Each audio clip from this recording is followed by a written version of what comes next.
नमस्कार, मैं रमन आपका CGPSC मेपोलॉजी में स्वागत करता हूं। आज हम देखने वाले हैं सॉइल मैनेजमेंट, फार्म मैनेजमेंट और कृषि वानिकी के 50 महत्वपूर्ण प्रश्न। और पिछले वीडियो में भी हमने एग्रोनॉमी टॉपिक के 50 महत्वपूर्ण प्रश्न देखे थे, जो कि ACF के पेपर के हिसाब से बहुत ही महत्वपूर्ण है।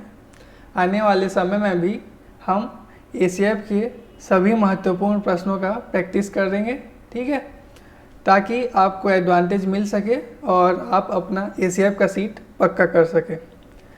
प्रत्येक प्रश्न के शुरुआत में मैं आपको कुछ समय दूंगा ताकि आप स्वयं भी उस प्रश्न को हल कर सकें।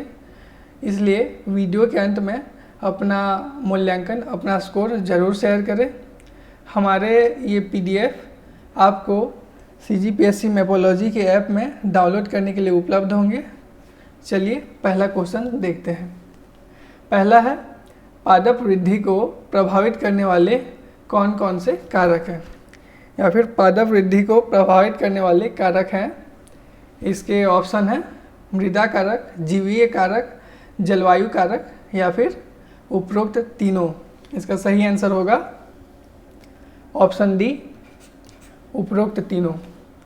पादप वृद्धि को मृदा कारक जैसे मृदा में उपस्थित पोषण हो गया, नाइट्रोजन, फास्फोरस, पोटास, ठीक है, ये इन पोषण तत्वों की अगर कमी होती है तो पादप वृद्धि प्रभावित होती है। जीवीय कारक जैसे केंचुआ, बैक्टीरिया, ठीक है, ये सब जो होते हैं मृदा के फर्टिलिटी, उपजाऊपन को बढ़ाते हैं। इनकी कमी से पादप वृद्धि प्रभावित होती है। जलवायु कारक जैसे धूप हो गया, ठीक है, CO2 की उपलब्धता हो गया। जैसे धूप कम मिलेगी तो पौधे की वृद्धि प्रभावित होगी, ठीक है, ओके। इस प्रकार ये तीनों कारक पादप वृद्धि को प्रभावित करते हैं। नेक्स्ट क्वेश्चन है, रूपांतरित चट्टान का उदाहरण है, इनमें से कौन सा रूपांतरित चट्टान का उदाहरण है।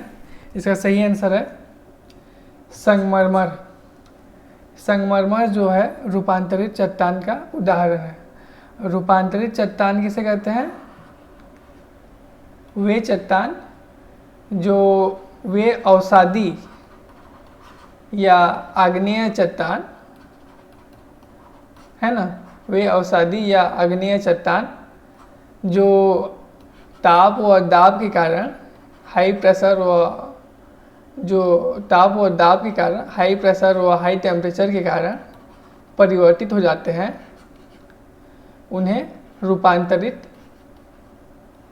चट्टान कहते हैं, ठीक है। रूपांतरित चट्टान के उदाहरण क्या क्या हैं? और संगमरमर हो गया और एक क्वार्टजाइट हो गया। इसको क्वार्टजाइट को भी याद रखना है, ये भी पूछा जा सकता है इसके एग्जाम्पल में, ठीक है। और नेक्स्ट क्वेश्चन की ओर बढ़ते हैं। चट्टानों का अपक्षय किस प्रकार का होता है? चट्टानों का जो अपक्षय होता है वह किस प्रकार का होता है?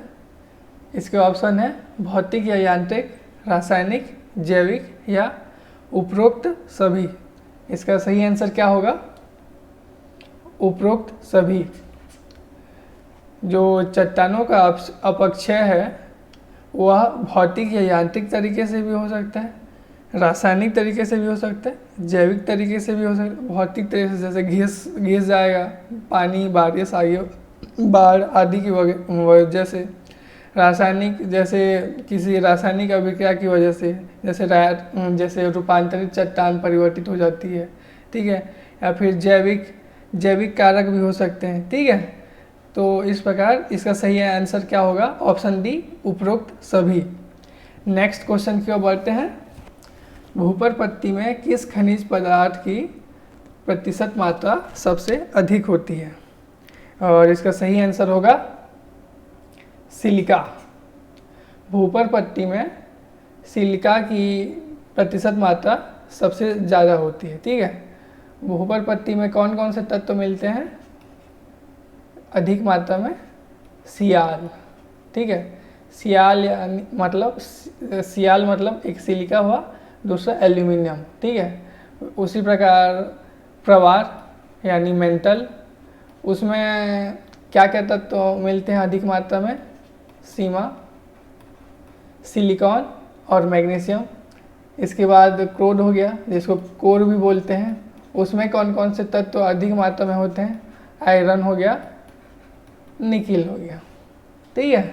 तो इनमें से किसी को भी पूछ सकता है, इसलिए ये तीनों को याद रखना है कि क्रस्ट, मेंटल, कोर, भूपर पट्टी, प्रवार, क्रोड में कौन कौन से तत्व अधिक मात्रा में मिलते हैं, ठीक है। नेक्स्ट क्वेश्चन है, यूरिया का रासायनिक संगठन है, यानी यूरिया का केमिकल फॉर्मूला इनमें से कौन सा है? इसका सही आंसर होगा ऑप्शन ए NH2CONH2, ठीक है। इसको ऐसे भी लिख सकते हैं NH2CONH2, ये यूरिया का फॉर्मूला है, ठीक है। नेक्स्ट है, आग्नेय चट्टान का उदाहरण है, इनमें से कौन सा आग्नेय चट्टान का उदाहरण है? इसका सही आंसर है ग्रेनाइट। ग्रेनाइट आग्नेय चट्टान का उदाहरण है। आग्नेय चट्टान यानी वे चट्टान जो लावा के ठंडे होने से बनते हैं, उन्हें आग्नेय चट्टान कहते हैं, ठीक है, ओके। नेक्स्ट क्वेश्चन, निम्न में मुख्य पोषक तत्व हैं, इनमें से कौन से मुख्य पोषक तत्व हैं? इसका सही आंसर होगा ऑप्शन बी नाइट्रोजन, फास्फोरस और पोटेशियम, ठीक है। ये तीनों तत्व पौधे के लिए बहुत ही महत्वपूर्ण होते हैं, आवश्यक होते हैं। अगले क्वेश्चन की ओर बढ़ते हैं। गेहूं तथा धान में नाइट्रोजन का स्थिरीकरण होता है, इनमें से कौन गेहूं तथा धान में नाइट्रोजन का स्थिरीकरण करता है? इसका सही आंसर होगा ऑप्शन डी एजिटोबैक्टर, ठीक है। और चने, मटर आदि में कौन करता है? राइजोबियम, ठीक है। इसको याद रखना है, यहाँ पे कंफ्यूज नहीं होना है। नेक्स्ट क्वेश्चन है, पृथ्वी की सतह पर, अर्थ की सतह पर पिघले हुए लावा के जमने से जो चट्टानें बनती हैं उन्हें क्या कहा जाता है? ये अभी मैं थोड़ी देर पहले ही बताया था आपको। तो इसमें से कौन सा आंसर सही होगा, कौन सा ऑप्शन सही होगा? इसका सही आंसर होगा ऑप्शन सी आग्नेय चट्टान। आग्नेय चट्टान लावा के जमने से बनती है। नेक्स्ट है, लाल मृदा, रेड सॉइल मुख्यतया कहाँ पाई जाती है? मेनली कहाँ पे पाई जाती है? इसका सही आंसर है तमिलनाडु। तमिलनाडु में पाई जाती है। नेक्स्ट क्वेश्चन की ओर बढ़ते हैं। भारत के किस प्रदेश में ऊसर मृदाओं का क्षेत्रफल सर्वाधिक है? किस प्रदेश में ऊसर मृदाओं का क्षेत्रफल सर्वाधिक है? इसका सही आंसर होगा महाराष्ट्र। महाराष्ट्र में ऊसर मृदाओं का क्षेत्रफल सर्वाधिक है। इसके बारे में कुछ जान भी लेते हैं। ऊसर मृदा होता क्या है? ऊसर मृदा को बंजर मृदा भी कहा जाता है, ठीक है। इसमें लवणों की अधिकता होती है, खासकर सोडियम लवण। इस कारण ये बहुत कम उपजाऊपन देते हैं, या फिर बहुत कम पैदावार देते हैं, या फिर नहीं, इनमें खेती ही नहीं होती, ठीक है। तो ऐसे मृदा को ऊसर मृदा कहते हैं। इसका क्षेत्रफल सर्वाधिक कहाँ है? महाराष्ट्र में, ओके। नेक्स्ट क्वेश्चन की ओर बढ़ते हैं। सोडियम कार्बोनेट की प्रधानता होती है। सोडियम कार्बोनेट जो है उसकी कौन सी मिट्टी में प्रधानता होती है? इसका सही आंसर होगा क्षारीय मृदा, ठीक है। जो बेसिक सॉइल है उसमें सोडियम कार्बोनेट की प्रधानता अधिक होती है। और सोडियम कार्बोनेट भी खुद क्या है?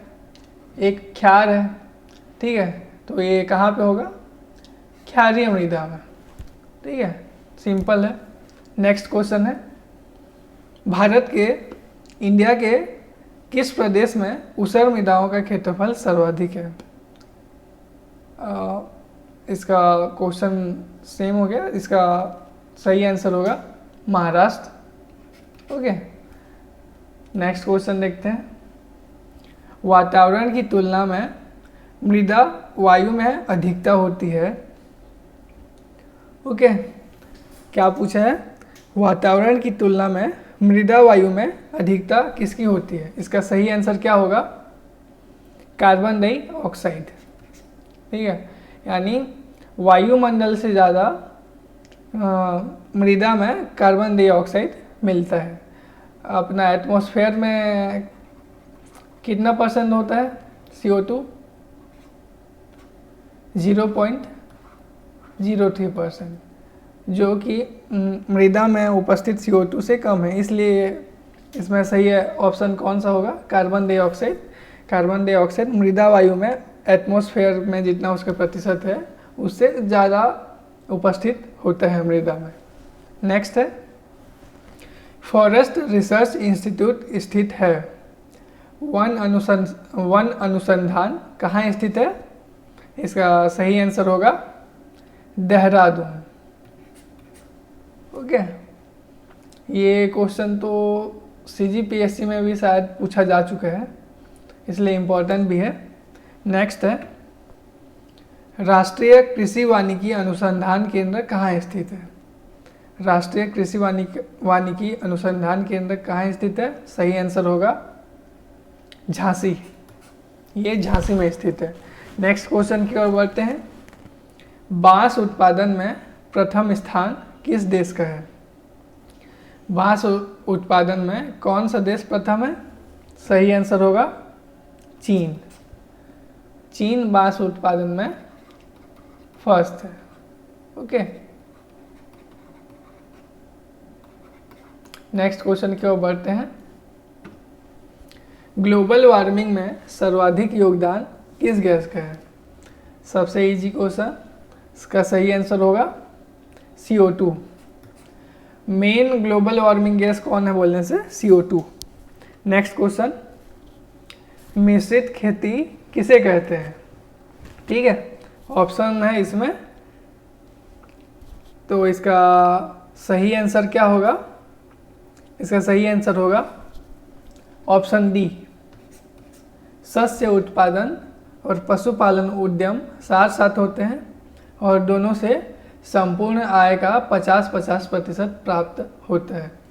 पिछले वीडियो में भी मैं बताया था कि मिश्रित खेती किसे कहते हैं? वो खेती जहाँ कृषि के साथ पशुपालन होता हो उसे क्या कहते हैं? मिश्रित खेती कहते हैं। पिछले वीडियो में भी मैं बताया था, ये इम्पोर्टेंट क्वेश्चन है इसीलिए बार बार आ रहा है, ठीक है। नेक्स्ट क्वेश्चन, मृदा उर्वरता का ह्रास होता है, ठीक है, इसका सही आंसर होगा लगातार फसलों के लगाने से। कौन सा आंसर होगा इसका? ऑप्शन ए, लगातार फसलों के लगाने से। जो मृदा की उर्वरता है, उपजाऊपन है, वो उसका ह्रास, उसकी कमी किस कारण से होती है? लगातार फसलों के लगाने से, बार बार फसलों के लगाने से। इसलिए खेतों में एक बार फसल लगाने के पश्चात उसे कुछ समय के लिए खाली छोड़ देना चाहिए ताकि उसका उपजाऊपन बना रहे और उसकी उपजाऊपन में कोई कमी ना आए। जैसा कि गांव में भी करते हैं, एक सीज़न में खेत में बोते हैं, एक सीज़न उसको खाली छोड़ देते हैं, ठीक है। ऐसा करने से उसका उपजाऊपन बना रहता है। नेक्स्ट क्वेश्चन है, नियंत्रित बाजार सुनिश्चित करता है, कंट्रोल मार्केट इनमें से क्या सुनिश्चित करता है? इसका सही आंसर होगा फेयर प्राइस, ठीक है। कंट्रोल मार्केट किसे कहते हैं? वो मार्केट जो होने वाले उत्पादन की मात्रा और उत्पादन करने वाले जो प्रोडक्ट हैं उनका कीमत तय करे उसे कंट्रोल मार्केट कहते हैं। जैसे कंट्रोल मार्केट के एग्जांपल क्या हो गया, जैसे चाइना हो गया, रसिया हो गया, ठीक है, इनको कंट्रोल मार्केट कहते हैं, चाइना, रसिया, ठीक है। ये इनका ऐसे देशों में जो प्रोडक्ट की कीमत होती है वो कंपनी तय नहीं करती, वो कौन तय करता है, वो सरकार तय करती है, ठीक है। तो नियंत्रित बाजार क्या सुनिश्चित करती है, फेयर प्राइस, उचित मूल्य। ओके, नेक्स्ट है टिकाऊ कृषि प्राप्त की जा सकती है। इनमें से किस विधि से टिकाऊ कृषि, सस्टेनेबल फार्मिंग, कैसे प्राप्त की जा सकती है? इसका सही आंसर होगा अधिक तकनीकी सहायता से। ऑप्शन सी, अधिक तकनीकी सहायता से सस्टेनेबल फार्मिंग यानी टिकाऊ कृषि प्राप्त की जा सकती है, ठीक है। नेक्स्ट है भूमि विकास बैंक एक भाग है। इसका सही आंसर होगा सहकारी बैंकों का, ऑप्शन डी। जो भूमि विकास बैंक है वो किसका एक भाग है, सहकारी बैंकों का। नेक्स्ट है कृषि कीमत आयोग कब गठित हुआ था? ये एक इम्पॉर्टेंट क्वेश्चन है। जो कृषि कीमत आयोग जो कि समर्थन मूल्य तय करती है, ठीक है, उसका गठन कब हुआ था? इसका सही आंसर है ऑप्शन बी 1965, ठीक है। कृषि कीमत आयोग जैसे धान हो गया या फिर धान, गेहूं, मक्का, ठीक है, इनका समर्थन मूल्य सेट करती है, तय करती है, ठीक है।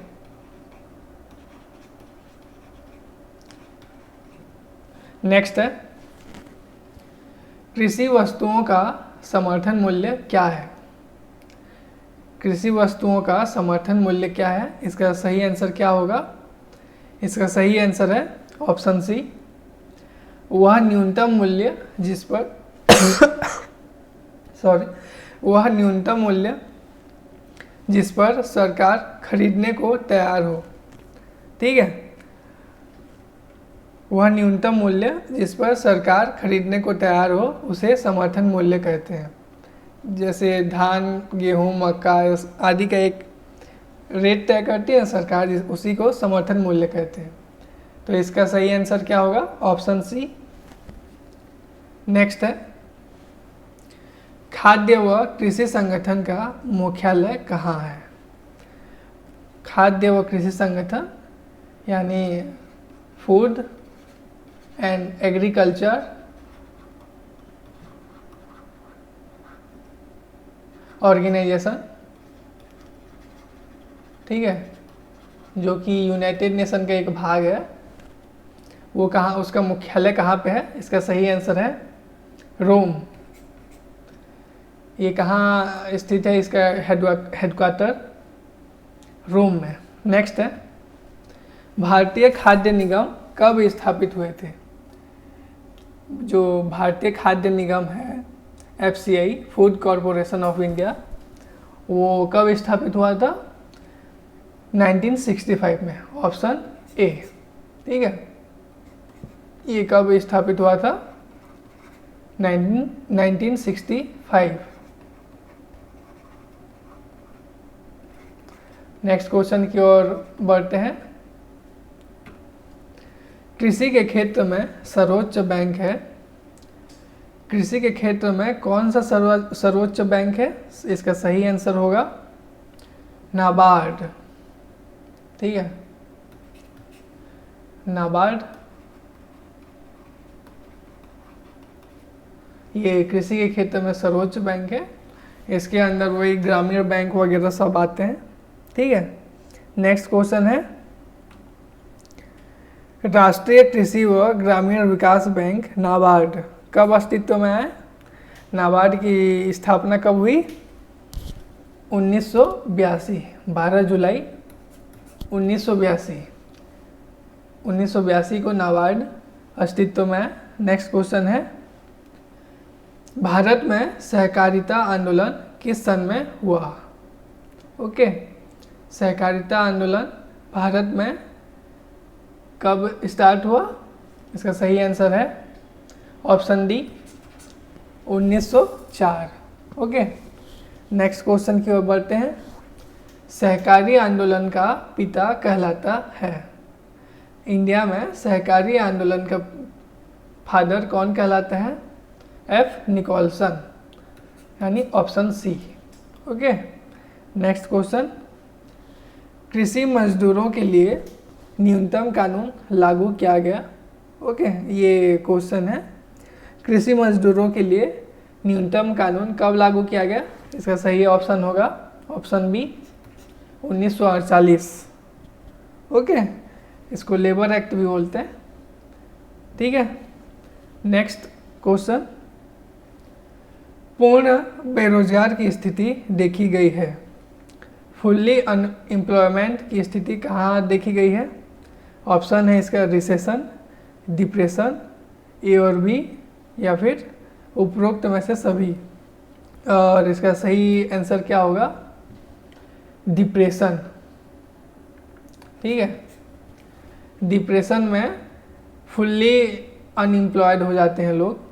ये डिप्रेशन की स्थिति पिछली बार कब आई थी?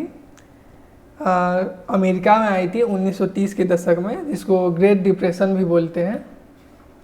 ठीक है, उसमें जो कि इंडिया मतलब अमेरिका की जो है इकोनॉमी पूरी तरह से फॉल हो गई थी।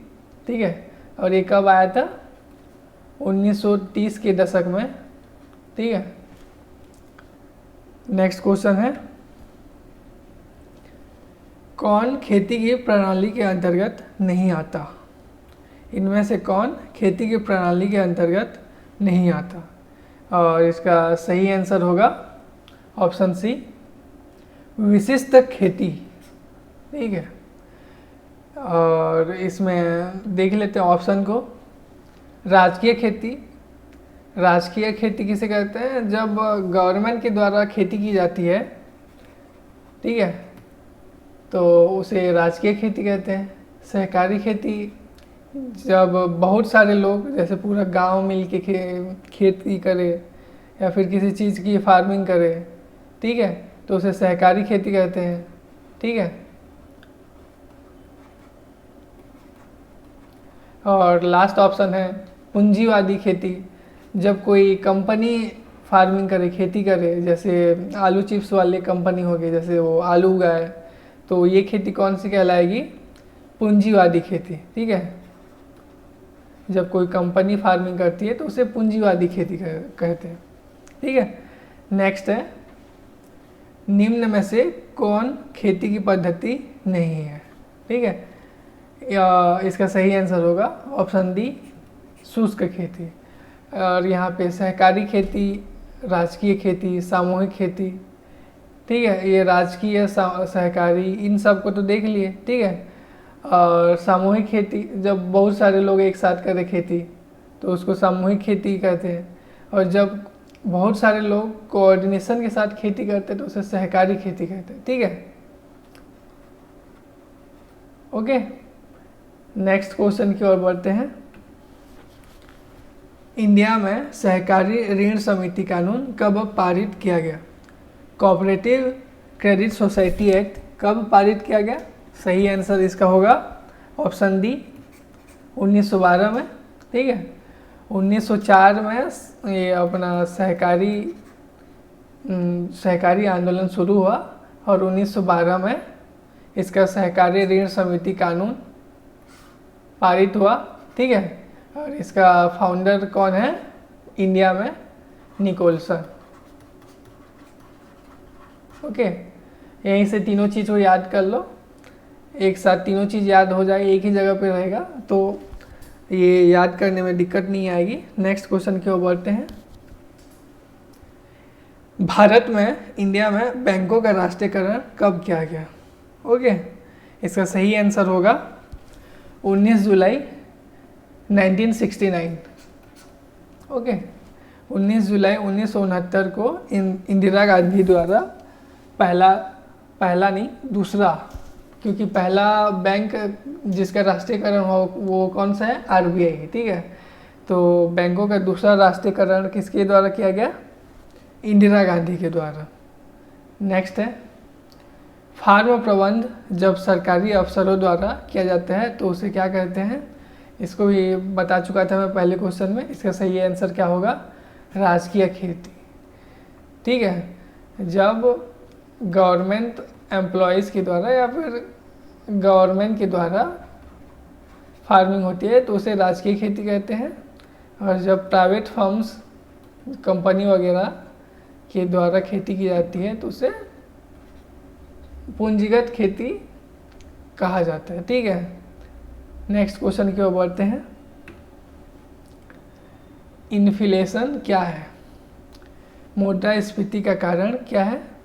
इसका सही आंसर होगा मुद्रा आपूर्ति में बढ़ोतरी और उत्पादन में गिरावट, यानी ऑप्शन सी, ठीक है। यानी पैसे तो हैं लेकिन उत्पादन में कमी हो रही है, ठीक है।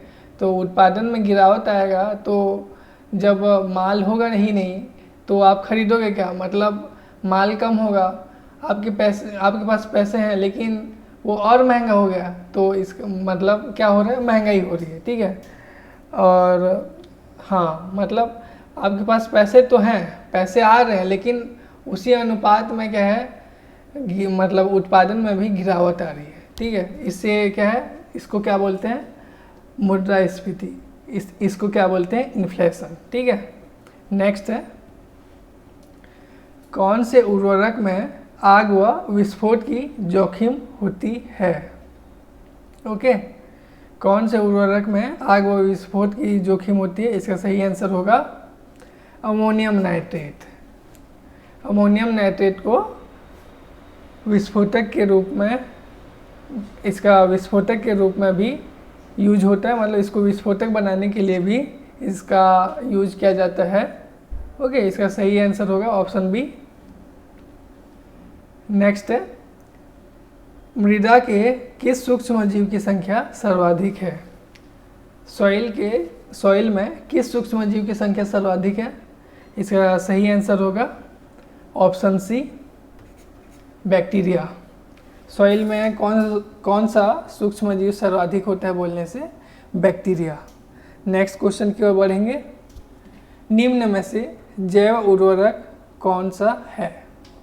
ओके, इनमें से कौन सा जैव उर्वरक है। इसका सही आंसर क्या होगा, राइजोबियम। बायोसुपर तो अपना जो मैन्युफैक्चर्ड उर्वरक है, ठीक है, तो ये तो नहीं होगा, ठीक है, ये तो मैन्युफैक्चर्ड है, तो जैव उर्वरक ये तो नहीं है, ठीक है, केमिकल वगैरह से जो बना होता है, जिसका मतलब खेत में यूज करते हैं। और दूसरा राइजोबियम। राइजोबियम क्या है, जो कि चने व मटर में पाया जाता है, ठीक है, जो नाइट्रीकरण के लिए जिम्मेदार होता है, ठीक है। और एजोला क्या है, जैसे खाली पड़े तालाबों में जैसे हरा हरा कुछ पत्ता टाइप से नहीं जम गया होता है, उसे क्या बोलते हैं, एजोला। तो ये तो नहीं होगा जैव उर्वरक में, ठीक है। इसका सही ऑप्शन कौन सा होगा, ऑप्शन बी, राइजोबियम। नेक्स्ट है, निम्न में से कौन सी फसल अधिक लवण सहनशील है। इनमें से कौन सी फसल अधिक लवण सहनशील है बोलने से इसका सही आंसर होगा कपास। और कपास की खेती कहाँ होती है सबसे ज़्यादा, महाराष्ट्र में। और अभी प्रीवियस क्वेश्चन में अपन देखे थे कि महाराष्ट्र में कौन सी मृदा पाई जाती है, ऊसर मृदा, है ना, ऊसर मृदा। और ऊसर मृदा में क्या होता है, सोडियम लवण अधिकता में पाए जाते हैं, है ना। तो यहाँ पे कौन सा ऑप्शन सही होगा, ऑप्शन सी, कपास, ठीक है। यहीं से ये तीनों चीज़ याद रख लेना है क्योंकि ये तीनों इम्पॉर्टेंट है। नेक्स्ट क्वेश्चन, किसी फार्म के उद्देश्य में निम्न में से क्या सम्मिलित नहीं होता है। इनमें से फार्म के उद्देश्य में क्या सम्मिलित नहीं होता है? इसका सही आंसर क्या होगा? वस्तु को कम से कम कीमत पर बेचना, ऑप्शन डी। देखो कोई भी फर्म होगा, कोई भी कंपनी होगा, ठीक है, वो अधिक से अधिक प्रॉफिट ही कमाना चाहेगा, वो कम कीमत पे तो कभी बेचना नहीं चाहेगा, ठीक है। तो इसका सही ऑप्शन कौन सा होगा? ऑप्शन डी, ठीक है। नेक्स्ट क्वेश्चन है, इंडिया में भारत में सर्वप्रथम कौन सा उर्वरक बनाया गया था? इंडिया में सबसे पहले कौन सा उर्वरक बनाया गया था? इसका सही आंसर होगा सिंगल सुपर फास्फेट। कहाँ बनाया गया था? तमिलनाडु के रानीपेट में, ठीक है। तमिलनाडु के रानीपेट में पहला उर्वरक का प्लांट स्थापित किया गया था और इसका डेट करीबन 1904 है शायद, ठीक है। तो यहीं से ये तीनों चीज़ याद कर लेना है। ये तीनों ही चीज़ इम्पोर्टेंट है क्योंकि ये तीनों ही अपनी जगह पे इसकी अपनी महत्वपूर्णता है, क्योंकि ये देखो पहली बार 1904 में उर्वरक बनाया गया था। इसको जियोग्राफी में पूछ सकता है, ठीक है। नेक्स्ट क्वेश्चन की ओर बढ़ते हैं। इंडिया में कम कृषि उत्पादकता का कारण है? इनमें से कौन सा ऑप्शन कृषि उत्पादकता का कम कृषि उत्पादकता का कारण है? तो इसका सही आंसर होगा उपरोक्त सभी, ऑप्शन डी, ठीक है। देखो ऑप्शन ए कृषि आधुनिकीकरण का अभाव। इंडिया में आज भी पारंपरिक तरीके से खेती होती है, आधुनिकीकरण का बहुत अभाव है इंडिया में, इसीलिए उत्पादकता बहुत कम होती है, ठीक है। ऑप्शन ए हो गया, वो सही हो गया, ठीक है। दूसरा हो गया किसानों की आर्थिक कमजोरी। किसान आज भी आर्थिक रूप से उतने ही कमज़ोर हैं, उनके पास उन्नत बीज खरीदने के पैसे नहीं है, ठीक है। उनके पास आधुनिक खेती करने के लिए पैसे नहीं है, आधुनिक तरीके से यंत्र खरीदने के पैसे नहीं है, ठीक है। तो ऑप्शन बी भी सही हो गया। ऑप्शन सी है अनार्थिक कृषि जोत। जो भारत में है कृषि जोत, उसका आकार बहुत कम है, छोटा है, ये भी कम कृषि उत्पादकता का एक कारण है, ठीक है। नेक्स्ट क्वेश्चन, विपणन व निरीक्षण निदेशालय directorate of marketing and inspection कहाँ स्थित है? ये और इसका सही आंसर होगा option B, Faridabad. Directorate of marketing and inspection कहाँ स्थित है? फरीदाबाद। नेक्स्ट क्वेश्चन की ओर बढ़ेंगे। केंद्रीय एग मार्क प्रयोगशाला कहाँ स्थित है? सेंट्रल एग मार्क लेबोरेटरी कहाँ स्थित है? नागपुर में, ठीक है। ये सेंट्रल एग मार्क लेबोरेटरी कहाँ काम करता है? जो एग्रीकल्चर प्रोडक्ट होते हैं ना, उनकी क्वालिटी को एश्योर करते हैं, ठीक है। इसका स्टाम्प के बाद ही इसको प्रोडक्ट मतलब इनके प्रोडक्ट को मार्केट में बेचा जा सकता है, ठीक है। ये क्वालिटी को एश्योर करते हैं। कौन एश्योर करते हैं? Central egg mark laboratory. कहाँ स्थित है? नागपुर में। नेक्स्ट क्वेश्चन, सहकारी विपणन की स्थापना कहाँ हुई थी? ठीक है, इसका सही आंसर कौन सा होगा? ऑप्शन ए, सहकारी विपणन की स्थापना 1945 में स्थापित हुई थी, ठीक है। और सहकारी आंदोलन कब स्थापित हुआ था, कब इस्टेब्लिश हुआ था? 1904 में, ठीक है। इसके फाउंडर कौन है? एफ निकोलसन, ठीक है। यहाँ से ये तीनों चीज़ याद रख लेना है। नेक्स्ट है, राष्ट्रीय भूमि सुधार परिषद का गठन कब हुआ? राष्ट्रीय भूमि सुधार परिषद का गठन कब हुआ? इसका सही आंसर है ऑप्शन डी, 2007, ठीक है। इस प्रकार आज के लिए ये वीडियो इतना ही। अगले वीडियो में अपन कोई दूसरा टॉपिक देखेंगे और उसके महत्वपूर्ण प्रश्नों को सॉल्व करेंगे और एसीएफ के पेपर के आने तक हम एसीएफ के सभी संभावित महत्वपूर्ण प्रश्नों का प्रैक्टिस कर लेंगे, ठीक है। तो आज के लिए धन्यवाद।